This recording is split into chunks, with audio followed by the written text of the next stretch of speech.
For this video, I want to switch gears just a little bit and focus on mental well-being. Recently, Netflix put out a documentary by Jonah Hill called Stutz.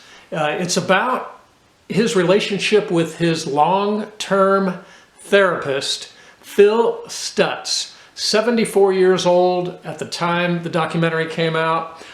This gentleman is pretty fascinating. He is a doctor, an author, a coach. He is a therapist to a popular therapist in Hollywood. So people like Drew Barrymore have sought his counsel. He has a different angle on mental well-being. He tries to give people something right away after the first appointment to give them some hope, something they can start working on right now. While I've not personally been through therapy, I watched this film 3 times. Third time took some notes, and we'll discuss that in this video. But I have talked to some people who do spend a lot of time in therapy, and they agreed that this film was excellent. Rotten Tomatoes gave it 5 stars. It's getting a lot of good PR, a lot of good comments on it. So this is not meant to replace watching the actual documentary. It's excellent. The film is simply called Stutz, S-T-U-T-Z, and it's produced by Jonah Hill over a period of, I believe, 2 to 3 years shooting footage. So Jonah Hill, of course, is a comedian, actor, and producer, and Phil Stutz is a famous therapist who also happens to have Parkinson's and a great sense of humor. He's a leading psychologist in Hollywood.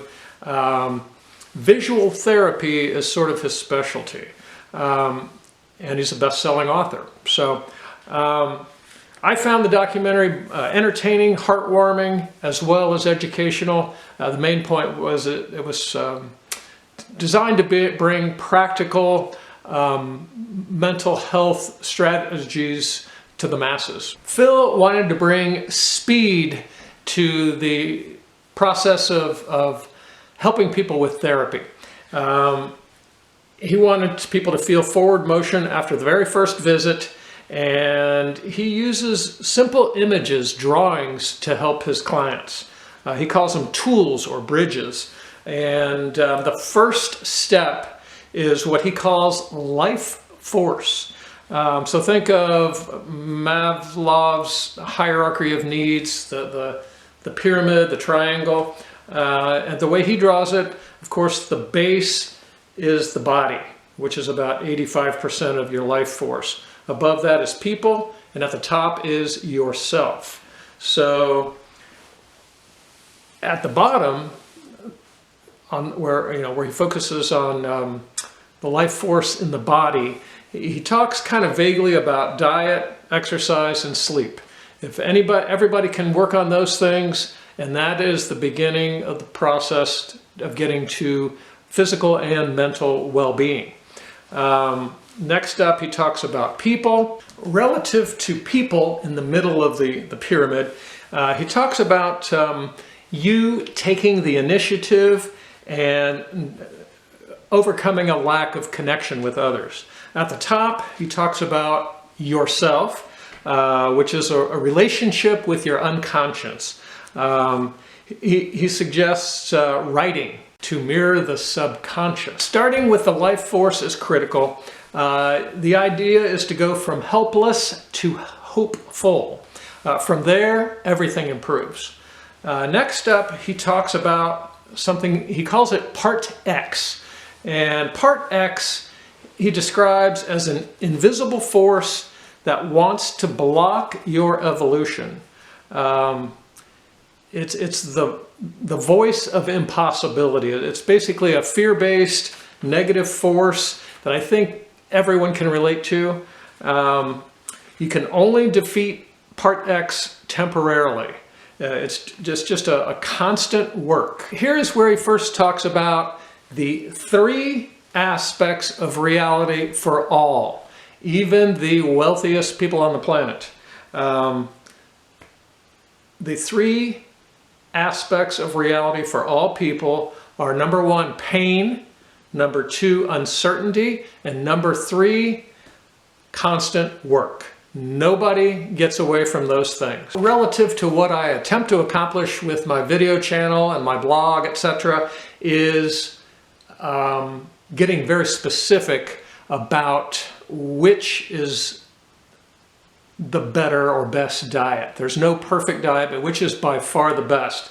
And what specifically what types of exercise are good, better, and best, and how to do that specifically. Sleep's something I've been working on quite a bit, making some serious progress on sleep hygiene, and that's probably a great topic for a future video. In the past, I've talked about a lesson I learned from a close relative who used to say that skunk smells good. It was a way of kind of playing with the mind. Through just a minimal amount of effort, you can convince yourself that skunk smells good. And in a similar sense, you can embrace pain, uncertainty, and constant work as it's just something you look forward to, you embrace it, you accept it. So what Phil's saying is that we need part X to grow, and loving that process helps us deal with real world, the reality of the real world, just the human experience. So the tools can change our lives quickly if applied. It's a matter of being vulnerable to move forward and ask the world for help. So the next concept he talks about is called string of pearls. It's basically about how to build a successful life over time.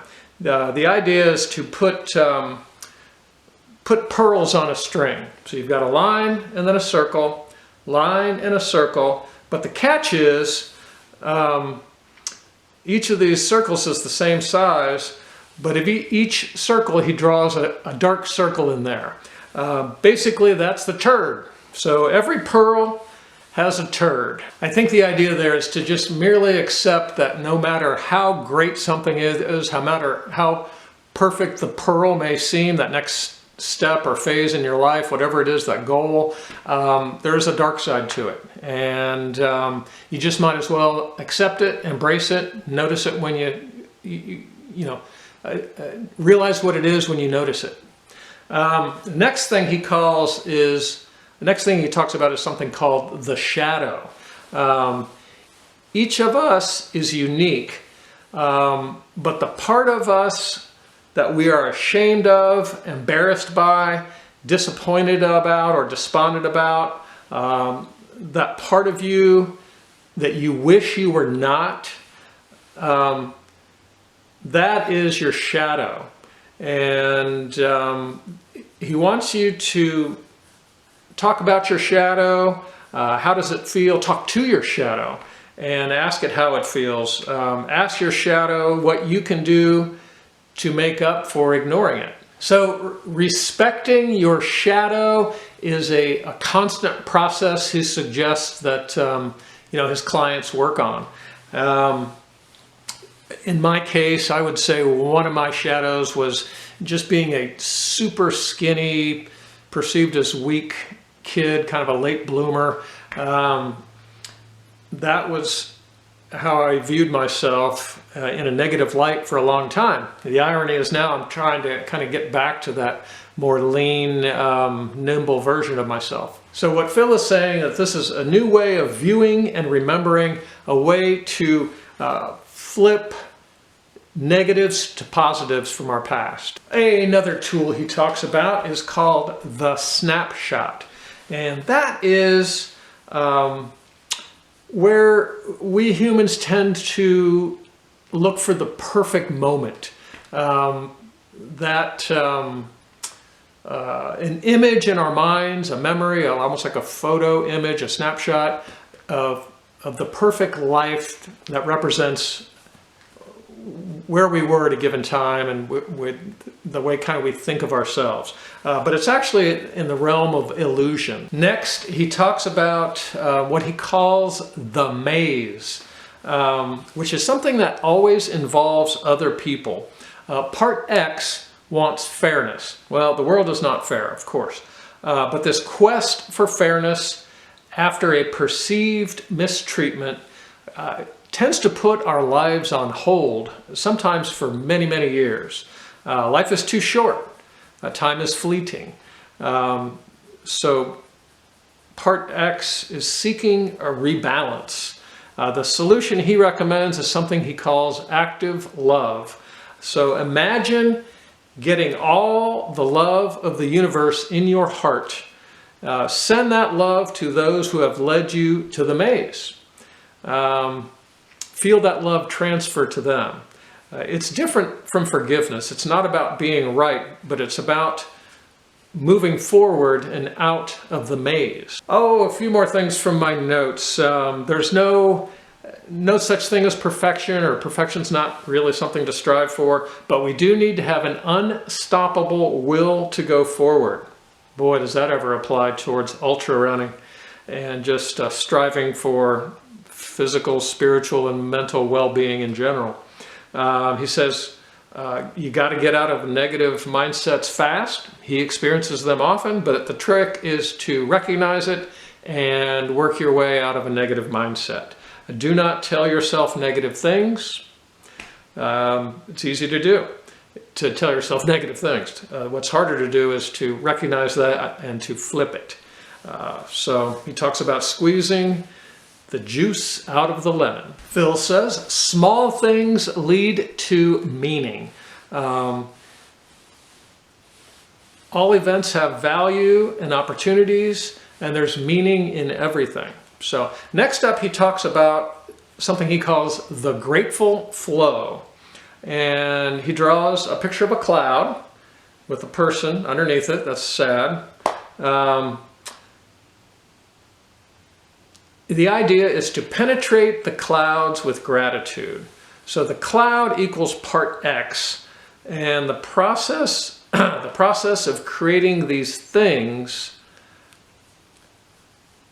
Think of things you are grateful for, be creative. Next up, loss processing. Stutz says that most of us are bad at it. He talks about the potency of non-attachment, being willing to pursue but lose. Imagine letting go and falling and being willing to lose everything. But the body burns up before landing.